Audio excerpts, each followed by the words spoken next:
Hello students, आज हम लोग स्टार्ट करने जा रहे हैं यूनिट एंड डायमेंशन का कंप्लीट रिवीजन जेई और नीट के लिए। बेसिकली इन्हीं दोनों के लिए मेनली है हमारा, लेकिन और भी स्टूडेंट्स इसका लाभ उठा सकते हैं। चलिए ठीक है, बेसिकली हम लोग आगे बढ़ते हैं। तब तो हमारा जो टॉपिक कवर होने वाले हैं वो कुछ इस तरीका से हैं। पहले हम चीज़ों के बारे में जानेंगे, यूनिट क्या होता है, सिस्टम ऑफ यूनिट्स ऐसे ही करके डायमेंशन वगैरह के बारे में, और फिर लास्ट में हम देखेंगे PYQ हमारा जो है कुछ उसको सॉल्व करेंगे। ठीक है, चलिए आगे बढ़ते हैं हम लोग। तो बेसिकली यूनिट क्या होता है? यूनिट का मतलब होता है कि स्टैंडर्ड किस लिए, तो वो मेजरमेंट के लिए हम यूज करते हैं। ठीक है, और मेजरमेंट का मतलब होता है कंपैरिजन, चीज़ों को कंपेयर करते हैं। जैसे यहाँ पर आप देख सकते हैं कि यहाँ पर हमने एक लेंथ लिया हुआ है, ये कुछ इस तरीका से, और इसको हम लोग डिफाइन कर देते हैं 1 मीटर बोल देते हैं। इस 1 मीटर से इस वाले लेंथ को कंपेयर करते हैं। हम लोग देखते हैं कि इसका ये 4 टाइम्स है, तो इसको 4 मीटर हम लोग बोल देते हैं। ऐसे ही अलग अलग स्टैंडर्ड हम लोग डिफाइन करते हैं चीज़ों को मेजर करने के लिए, और उन स्टैंडर्ड्स को ही यूनिट बोला जाता है। ठीक है, यूनिट बहुत तरीके के होते हैं।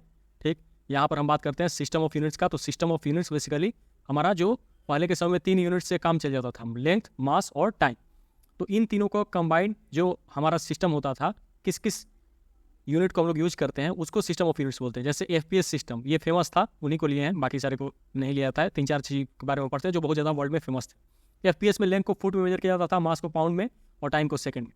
ऐसे ही हमारा CGS सिस्टम होता है, जहाँ पर ये लेंथ को सेंटीमीटर में, mass is measure in pound and time in second. ठीक है, फिर हमारा आता है MKS सिस्टम। MKS जो है मीटर, kg और सेकंड यूज करते हैं यहाँ। अब चीज़ें जैसे जैसे एडवांस हुई तब हमको एक्स्ट्रा यूनिट्स की जरूरत पड़ा।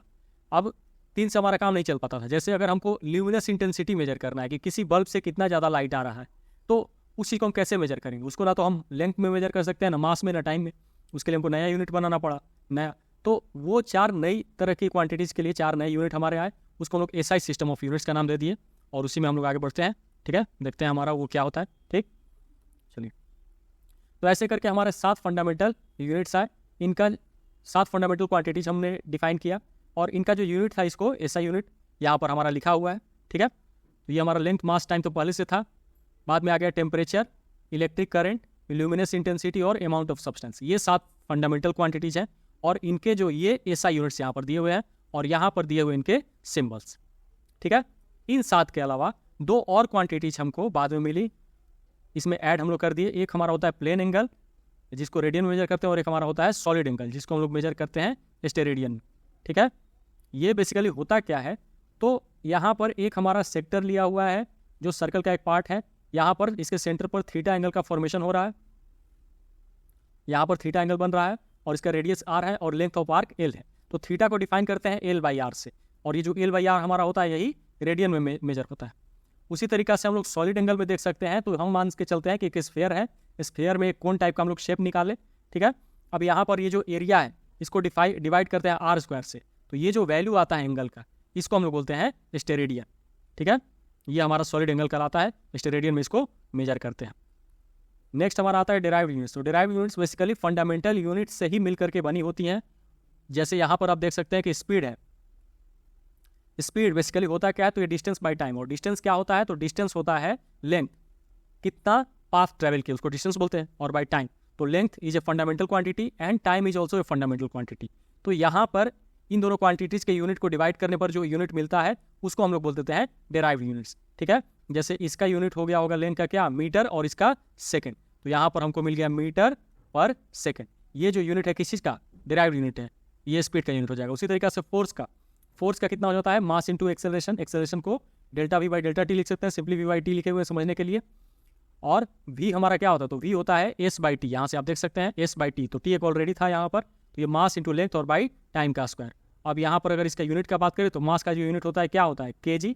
ठीक है, लेंथ का होता है मीटर, और टाइम का स्क्वायर है नीचे में है तो S⁻², तो kg मीटर पर सेकेंड स्क्वायर। ये जो यूनिट आया ये किस चीज़ का यूनिट आ गया, ये फोर्स का यूनिट आ गया, इसी को हम लोग न्यूटन बोल देते हैं। ये डिराइव्ड यूनिट है, ये डिराइव होकर के आया। ठीक है, ऐसे करके हमारा यूनिट आता है। चलिए, अब कुछ प्रैक्टिकल यूनिट्स होते हैं। प्रैक्टिकल कहने का मतलब कि ये SI में नहीं है, लेकिन इतना ज़्यादा यूज होते हैं कि इनका हमने SI में बना दिया है, मतलब ये SI से हट करके इनको ही हम यूज करते हैं। तो जैसे एंगस्ट्रम में आता है, तो एंगस्ट्रम का वैल्यू आपको याद रखना पड़ेगा, 10⁻10 मीटर होता है। माइक्रोन एक यूनिट है, ये भी लेंथ का है, इसका वैल्यू होता है 10⁻6 मीटर। उसी तरीका से ये एक्सरे यूनिट को छोड़ भी सकते हैं, कोई दिक्कत नहीं है, उतना ज़्यादा तो यूज होता नहीं, अगर याद कर लीजिएगा तो बेटर है। चलिए, एस्ट्रोनॉमिकल यूनिट क्या होता है, तो एस्ट्रोनॉमिकल यूनिट जो होता है ये हमारा लार्ज यूनिट है डिस्टेंस का। इसको हम लोग बोलते हैं 1.5 इंटू 10 का पावर 11 मीटर वैल्यू होता है इसका। लाइट ईयर का बात करते हैं तो लाइट एक ईयर में, पूरे ईयर में कितना डिस्टेंस ट्रेवल करता है, ये 9.46 into 10 to the power 15 metre आता है। और फिर इससे भी बड़ा पार्सेक यूनिट होता है जो कि 3.26 लाइट ईयर की इक्वल होता है। फिर मास के यूनिट का बात करें तो एटॉमिक मास यूनिट होता है जो कि 1.67 इंटू 10 का पावर -27 kg के इक्वल आता है। ठीक है, इसी तरह में हम लोग न्यूट्रॉन और प्रोटॉन के मासेस को रिप्रेजेंट करते हैं। अगला जो है हमारा डायमेंशन। किसी भी क्वांटिटी का डायमेंशन क्या होता है? तो डायमेंशन कहने का मतलब कि कोई क्वांटिटी है, कोई फिजिकल क्वांटिटी है, जैसे यहाँ पर फोर्स है, तो उस फिजिकल क्वांटिटी को किस फंडामेंटल क्वांटिटी के कितने पावर से मिल करके बना हुआ है उस फॉर्म में लिखना, यही इसी को हम लोग बोलते हैं डायमेंशन। जैसे तो ये हम चेक करते हैं तो ये इसको तोड़ते हुए चले जाते हैं। फोर्स कितना होता है? मास इंटू एक्सेलरेशन, और acceleration delta V by delta T, simply V by T लिख दिए। और वेलोसिटी कितना होता है? तो ये हमारा डिस्प्लेसमेंट बाई टाइम हो गया। और मास का डायमेंशन कितना होता है? तो ये m होता है। डिस्टेंस का, डिस्प्लेसमेंट का कितना होता है? तो l होता है। और टाइम का तो t होता है। और पावर नीचे 2 है तो ऊपर क्या कर देते हैं? -2। तो ऐसे करके लिख देते हैं m, l और t के फॉर्म में, और इसको स्क्वायर ब्रैकेट के अंदर डाल देते हैं, और इसी चीज़ को बोलते हैं डायमेंशन।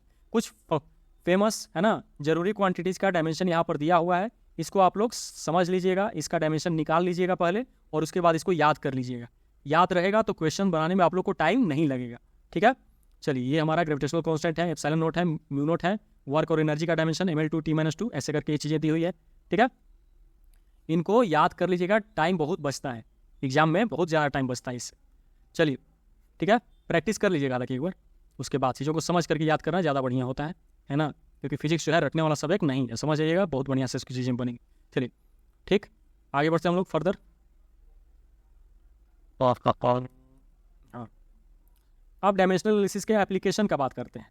तो इसका एप्लीकेशन हमारा, तो देखिए यहाँ पर जो है बेसिकली पहला एप्लीकेशन क्या है कि फाइंड कर सकते हैं क्या चीज़, एक फिजिकल क्वांटिटी को, है ना, एक फिजिकल क्वांटिटी का यूनिट को दूसरे यूनिट के टर्म में, दूसरे सिस्टम के यूनिट के टर्म में फाइंड कर सकते हैं, मतलब सिस्टम ऑफ यूनिट को चेंज कर सकते हैं, FPS से MKS में कर सकते हैं, ऐसे करके हम लोग, ठीक, कन्वर्जन फैक्टर हमको पता होना चाहिए, है ना। ठीक है, चलिए आगे बढ़ते हैं हम लोग। जैसे यहाँ पर नहीं, एक्चुअली वो वाला नहीं है, जैसे कोई दिया हुआ है यहाँ पर, वो दूसरा चीज़ मैंने बता दिया। यहाँ पर क्या है कि to find the unit of physical quantity in a given system of units, मतलब कोई क्वांटिटी हमको दे दिया और कोई सिस्टम दे दिया, बोला कि इस सिस्टम में इसका यूनिट आप निकाल करके बताइए। जैसे वर्क दे दिया और वर्क का पूछ रहा है कि CGS में आप निकाल करके बताइए, तो ये फोर्स इंटू डिस्प्लेसमेंट होता है। फोर्स का डायमेंशन हमको पता है, डिस्प्लेसमेंट का पता है, तो इन दोनों को मल्टीप्लाई किया तो हमको वर्क का डायमेंशन मिल गया। और वर्क का डायमेंशन मिल गया और ये बोल रहा है CGS में, तो ये डायमेंशन है ml2 t-2। अब m CGS में मास कैसे में मेजर होता है? तो मास मेजर होता है ग्राम में, तो मैंने यहाँ पर ग्राम लिख दिया। l लेंथ कैसे में मेजर होता है? तो लेंथ मेजर होता है सेंटीमीटर में, तो सेंटीमीटर लिख दिया। इसका पावर 2 था तो पावर 2 लिख दिया। और टाइम मेजर होता है सेकंड में, तो सेकंड और पावर -2। इस तरीका से चीज़ें हमारी आ जाती हैं। ये हमारा अर्ग आ गया, ठीक है, इसी क्वांटिटी को अर्ग बोलते हैं। नेक्स्ट में हम बात करते हैं to find dimensions of physical constants और कोफिशिएंट। फिजिकल कांस्टेंट और कोफिशिएंट का डायमेंशन हम निकालते हैं। जैसे यहाँ पर ग्रेविटेशनल फोर्स का फॉर्मूला दिया हुआ है, F = G m1m2/r²। यहाँ पर इस G का डायमेंशन हमको नहीं पता है, ये चीज़ हम लोग निकालना चाहते हैं। तो G का जो डायमेंशन हो जाएगा, इस G का जो डायमेंशन हो जाएगा, तो G को एक तरफ लाएंगे, बाकी सबको एक तरफ भेज दिया।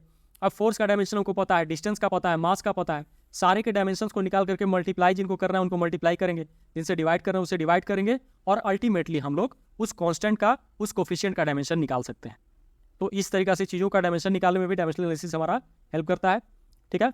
फिर हमारा और कैसे में हेल्प करता है भाई? तो टू चेक डायमेंशनल करेक्टनेस, है ना, कोई भी फॉर्मूला, कोई भी रिलेशन दो फिजिकल क्वांटिटीज़ के बीच में या दो से ज़्यादा के बीच में डायमेंशनली करेक्ट है कि नहीं है ना, तो ये चीज़ हमको पता चलता है डायमेंशनल एनालिसिस से, और इसको हम लोग बोलते हैं principle of homogeneity. Principle of homogeneity basically ये बताता है कि अगर कोई रिलेशन इस तरीका से दिया हुआ है, x = y/z, मतलब x एक फिजिकल क्वांटिटी है जो दो क्वांटिटीज y और z से मिल करके बना है, तो कहने का मतलब इस एनालिसिस के हिसाब से, ये होमोजेनिटी प्रिंसिपल के हिसाब से हर टर्म का डायमेंशन सेम होना चाहिए, तभी ये फॉर्मूला को वैलिड मानेंगे, है ना। मतलब चीज़ें जो ऐड हो रही हैं, जो सब्ट्रैक्ट हो रही है, वो एक ही होनी चाहिए। जैसे मान चलिए कि ये अगर वेलोसिटी है तो ये भी वेलोसिटी होना चाहिए, ये भी वेलोसिटी होना चाहिए। ऐसा नहीं है कि ये वेलोसिटी है और ये हमारा क्या है, फोर्स है, ठीक है।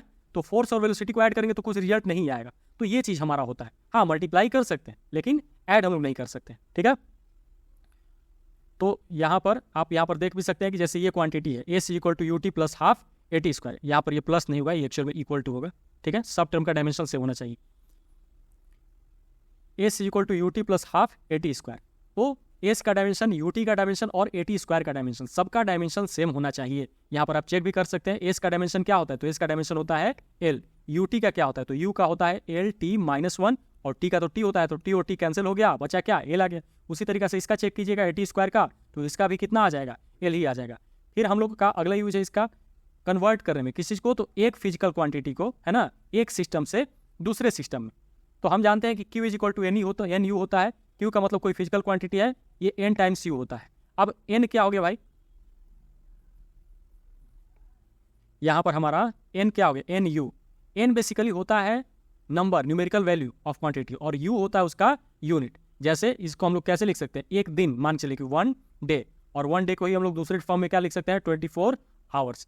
ठीक है, तो ये 1 डे जितना क्वांटिटी को रिप्रेजेंट कर रहा है, 24 आवर्स भी वही सेम वैल्यू को रिप्रेजेंट कर रहा है, बस लिखने का तरीका अलग है। तो वही वाला चीज़ है, अगर हम लोग को एक क्वांटिटी को दूसरे में कन्वर्ट करना है, मतलब एक फिजिकल क्वांटिटी को एक सिस्टम से दूसरे सिस्टम में ले जाना है, तो जो निकालना रहता है उसको लेफ्ट साइड लिखते हैं, जो जिसमें ले जाना है उसको राइट साइड लिखते हैं। ठीक है, तो यहाँ पर हमको जैसे मान चलिए कि इसमें ये वाला वैल्यू निकालना है, यहाँ पर बोल रहा है कि जी का वैल्यू आप निकालिए किसमें, CGS में निकालना है, MKS, है ना, कन्वर्ट करना है CGS में क्या चीज़ से, MKS से। तो यहाँ पर हमारा N1U1 है, इधर साइड हम किसका लिखेंगे, CGS का। तो CGS में G का वैल्यू हम लोग लिखते हैं, हमको नहीं पता है कितना होगा, हम मान लेते हैं N1 है, और ये हमारा G का पावर -1, CM का पावर 3 CM3, और ये सेकेंड का पावर -2, ऐसे करके हम लोग लिखते हैं। और इधर हमको MKS में इसका वैल्यू पता है 6.67 × 10 का पावर -11 kg पर kg मीटर क्यूब पर सेकंड स्क्वायर, ऐसे करके हम लोग वो करते हैं। और यहाँ पर चीज़ों को हम लोग सॉल्व करते हैं, क्या चीज़ के लिए, N1 के लिए। इन सारे यूनिट्स को, ये जो यूनिट थे इनको उधर लेकर के चले जाते हैं, और उधर kg को भी कन्वर्ट कर देते हैं ग्राम में, और जो कैंसिल होने वाले टर्म्स हैं उनको कैंसिल कर देते हैं, और बाकी पावर वगैरह 10 का जो आया उसको मल्टीप्लाई डिवाइड जो करना है करके हम लोग देखते हैं। तो हमारा कुछ इस तरीका से आ जाता है 6.67 × 10 का पावर -8, और ऐसे करके हम लोग निकाल सकते हैं। ठीक है, चलिए, तो ये था डायमेंशन का अगला यूज। फिर इसके बाद हम बात करते हैं इसके नेक्स्ट यूज में। तो ये जो है, to establish the relation among various physical quantities, अलग अलग फिजिकल क्वांटिटीज़ के बीच में हम लोग रिलेशन इस्टेब्लिश करते हैं डायमेंशन के हेल्प से। जैसे सेंट्रीपिटल फोर्स डिपेंड करता है मास पर, वेलोसिटी पर और आर पर। तो हम मान लिए कि सेंट्रीपिटल फोर्स F है जो डिपेंड कर रहा था मास पर, लेकिन मास का पावर कितना हमको नहीं पता है। हम मान लिए मास का पावर A है, वेलोसिटी का पावर B और आर के पावर C पर ये डिपेंड कर रहा है। प्रोपोर्शनैलिटी हटाए, कांस्टेंट आ गया, डायमेंशनलेस कांस्टेंट है, उसका कुछ खास यूज होगा नहीं डायमेंशन में। चलिए यहाँ पर, और उस कांस्टेंट को डायमेंशन के हेल्प से हम लोग निकाल भी नहीं सकते हैं। तो राइट साइड का जो टर्म है उसका डायमेंशन और लेफ्ट वाले का डायमेंशन सेम होना चाहिए। तो यहाँ पर F का डायमेंशन और इसका डायमेंशन, ऐसे करके F का डायमेंशन को पता है, और यहाँ पर हर एक टर्म का डायमेंशन निकाल देते हैं, और फिर सबका पावर हम लोग देख देते हैं ऐड करके कि टोटल में हमारा कितना आ रहा है। तो M का पावर तीनों का मिला करके A आ रहा है, L का पावर ये तीनों टर्म M, V और R सबसे मिला करके B + C आ रहा है, और T का पावर -B आ रहा है। और ऐसे करके हम लोग चेक करते हैं, तो हम देखते हैं कि हमारा 3 इक्वेशन आ जाता है। लेफ्ट और राइट को कंपेयर करने पर A का वैल्यू 1, B का -B का वैल्यू 2 और B + C का 1, और ऐसे करके चीज़ों को अगर सॉल्व करते हैं तो हमारा ये इस तरीका से आता है। ठीक है, ये कांस्टेंट का वैल्यू 1 हम लोग का हो जाता है। कांस्टेंट अगर 1 हो गया तो यहाँ पर ये जो कांस्टेंट था इसका वैल्यू कितना, 1 आ गया। अब पावर रख देते, तो M का पावर A आया, A का मतलब 1, B 2 आया है, तो V का पावर B था, तो V का स्क्वायर हो जाता है, और R का पावर -1, तो R हमारा डिनोमिनेटर में, और हमारा फॉर्मूला आ जाता है सेंट्रीपिटल फोर्स का F = mv²/r। फिर हम देखते हैं ट्रिगोनोमेट्रिक रेशियो जो होते हैं, जैसे साइन थीटा आप ले लीजिए, साइन थीटा। तो साइन थीटा बेसिकली होता क्या है, तो ये होता है P/h। अब P हमारा लेंथ है, लेंथ मान के चलिए मीटर में होगा, ये भी कैसे में होगा, मीटर में, तो मीटर मीटर कैंसिल हो जाएगा, इसका कोई डायमेंशन नहीं होगा। पावर ऑफ E, E हमारा जो है ना, E का पावर मान के चलिए कि x है, तो x यहाँ पर कोई नंबर ही हो सकता है। ठीक है, E का पावर अगर हम लोग 5 न्यूटन कर दें तो उसका कुछ मतलब नहीं रह जाएगा, ये नंबर है, पावर हमेशा नंबर में ही रहता है। तो ये जो टर्म है ये हमारा कैसा होना चाहिए, डायमेंशन लेस होना चाहिए। हाँ, अगर यहाँ पर मान के चलिए कि अगर कोई क्वांटिटी दे दे, E का power for example V they they, V क्या है, वेलोसिटी है, तो V कोई ना कोई V से डिवाइड भी होना चाहिए। V1 दे दे तो यहाँ पर क्या, V1/V2, ये पावर हो सकता है, क्योंकि ये डायमेंशन लेस क्वांटिटी है। ठीक है, तो ऐसे करके हम लोग निकालते हैं। चलिए, फिर हम लोग देखते हैं कि सेम डायमेंशनल फॉर्मूला का अगर हम लोग रेशियो वाला जो क्वांटिटी होता है वो भी डायमेंशनलेस होता है। जैसे इसको आप समझ सकते हैं कि हमारा रिलेटिव वॉल्यूम जो होता है ना, ये 2 वॉल्यूम का रेशियो होता है, तो ये डायमेंशनलेस हो जाएगा। रिफ्रैक्टिव इंडेक्स हो जाएगा RI का मतलब क्या होता है, speed of light in vacuum by speed of light in medium. तो यहाँ पर C/V ये भी हमारा स्पीड है, तो मीटर पर सेकंड में, और ये भी क्या चाहिए, मीटर पर सेकंड में, है ना। इसका भी कितना हो जाएगा LT माइनस 1 और बाई LT माइनस 1, तो डायमेंशन हमारा कट करके क्या हो जाएगा, खत्म हो जाएगा। और इस तरीक़ा से जो क्वांटिटीज मिलती है वो हमारी कुछ डायमेंशनलेस क्वांटिटी फिजिक्स में हमको पढ़नी पड़ती है, ठीक है, जिनका कोई डायमेंशन नहीं होता है। तो ये था हमारा डायमेंशनल एनालिसिस। अब इतना हम लोग पढ़ लिए, अब हम लोग देखते हैं PYQ के बारे में। तो पहला हमारा PYQ है, ये JEE एडवांस का पेपर है 2023 का, जिसमें हमको यंग्स मॉडुलस दिया हुआ है। बोल रहा है कि यंग्स मॉडुलस को हम लोग अगर लिखना चाहते हैं किसके टर्म में, तो gravitational constant G, Planck's constant H और स्पीड ऑफ लाइट C के टर्म में, और यहाँ पर पावर दिया हुआ है अल्फा, बीटा और गामा। तो बोल रहा है कि अल्फा, बीटा और गामा का वैल्यू क्या होगा। तो सबसे पहले यंग्स मॉडुलस का जो फॉर्मूला होता है ये F/A, हालांकि ये फॉर्मूला ये एक्चुअल में नहीं होता है। यंग्स मॉडुलस का जो फॉर्मूला होता है वो होता है F/A अपॉन डेल्टा L और बाई L। अब delta by L by L same तरह का फिजिकल क्वांटिटी है, ये भी लेंथ है, ये भी लेंथ है, तो इसका डायमेंशन कुछ होगा नहीं, डायमेंशन खत्म हो गया। डायमेंशन किसका आएगा, F/A का आएगा, यानी इसका जो डायमेंशन होगा ये हमारा इसके डायमेंशन के इक्वल रहा होगा, ठीक है। चलिए, तो यहाँ पर यंग्स मॉडुलस का डायमेंशन निकालते हैं। C का dimension speed of light, speed है तो LT माइनस 1 हो जाएगा। उसी तरीके से H = H न्यू है, तो H का हमारा कितना हो जाएगा, E बाई न्यू। हालांकि ये सब ऐसे निकालना नहीं है, आपको याद होना चाहिए कि प्लैंक्स कांस्टेंट का कितना होता है, ठीक है, चीज़ें आसान रहेंगी तब। तो ऐसे करके हमारा mL2 T-1 है। G का वैल्यू हमको याद रखना पड़ेगा, है ना, ड्राइव भी कर सकता है लेकिन उसमें टाइम जाएगा, क्यों ड्राइव करने जाए जरूर। चलिए, तो यहाँ पर अब यंग्स मॉडुलस जो है वो हमारा इस तरीका से डिपेंड कर रहा है। यहाँ पर जो गिवन रिलेशन है ये y = C का पावर अल्फा, H का पावर बीटा और G का पावर गामा है। इन सबको रिलेट करते हैं, सबका डायमेंशन लिखते हैं, और डायमेंशन लिख करके मास के पावर से, है ना, राइट वाले को लेफ्ट से, लेंथ के पावर को लेंथ से, और टाइम के पावर को टाइम के पावर से कंपेयर करते हैं। तो हमको यहाँ पर 3 इक्वेशन मिलता है, फर्स्ट, ये वाला सेकंड और ये वाला थर्ड। इन 3 इक्वेशन में 3 वेरिएबल है, अल्फा, बीटा और गामा, जो कि आराम से सॉल्व हो जाएगा। और सॉल्व करने पर हमको मिलता है अल्फा = 7, बीटा = -1 और गामा = -2, ठीक है, जो कि हमारा ऑप्शन नंबर A है। तो यहाँ से हमारा ये वैल्यू आ जाता है, और इस तरीके से ये क्वेश्चन हमारा आसानी से बन सकता है। कॉन्सेप्ट अगर क्लियर है तो चीज़ें उतनी ज़्यादा मुश्किल रह नहीं जाती, ठीक। चलिए, फिर हम लोग बढ़ते हैं अपने अगले क्वेश्चन की तरफ।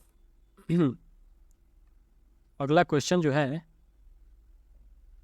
एक सेकेंड, हाँ, अगला जो क्वेश्चन है ये यहाँ पर दिया हुआ है कि फ्रीक्वेंसी है ना, ये डिपेंड करता है रेडियस पर, ठीक है, एक ड्रॉप का, उसके डेंसिटी पर, लिक्विड के डेंसिटी पर और सरफेस टेंशन पर।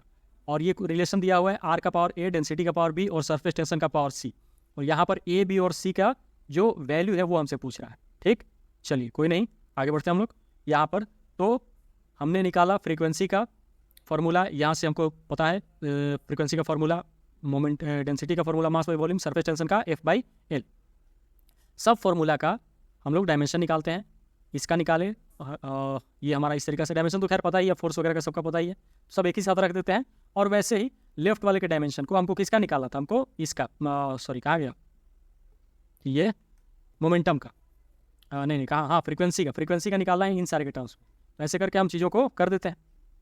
चलिए, यहाँ पर हमने इसका निकाला तो कितना होता है, T-1 होता है, ठीक है, इसका फ्रीक्वेंसी का।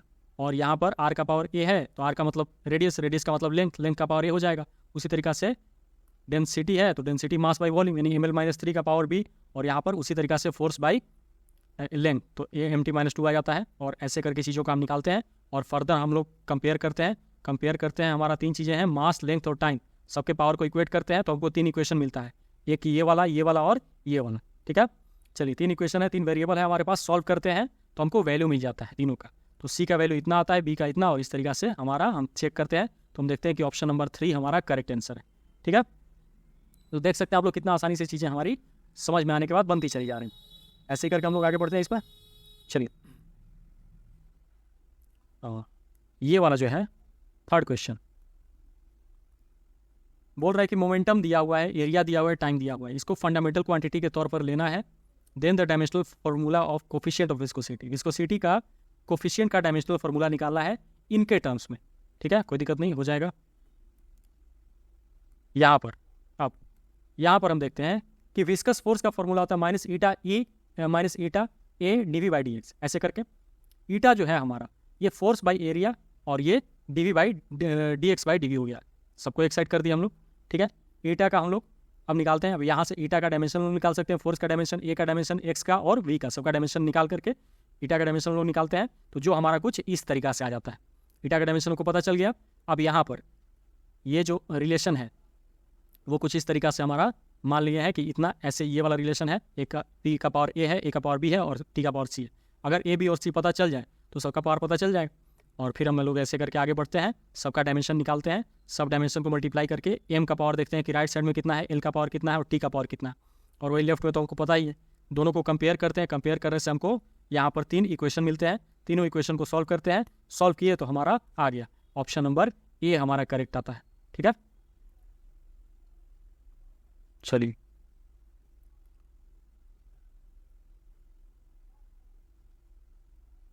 फिर लास्ट क्वेश्चन आज का, SI unit of a physical quantity is pascal second. मतलब एक फिजिकल क्वांटिटी है जिसका एसआई यूनिट दिया हुआ है पास्कल सेकंड और उसका डायमेंशनल फॉर्मूला निकालना है। तो ये किस तरीका से हो जाएगा? ठीक है, तो यहाँ पर हम लोग देखते हैं, देखिए प्रेशर का यूनिट क्या होता है, तो ये पास्कल हो जाता है, और प्रेशर होता है क्या है, फोर्स बाई एरिया।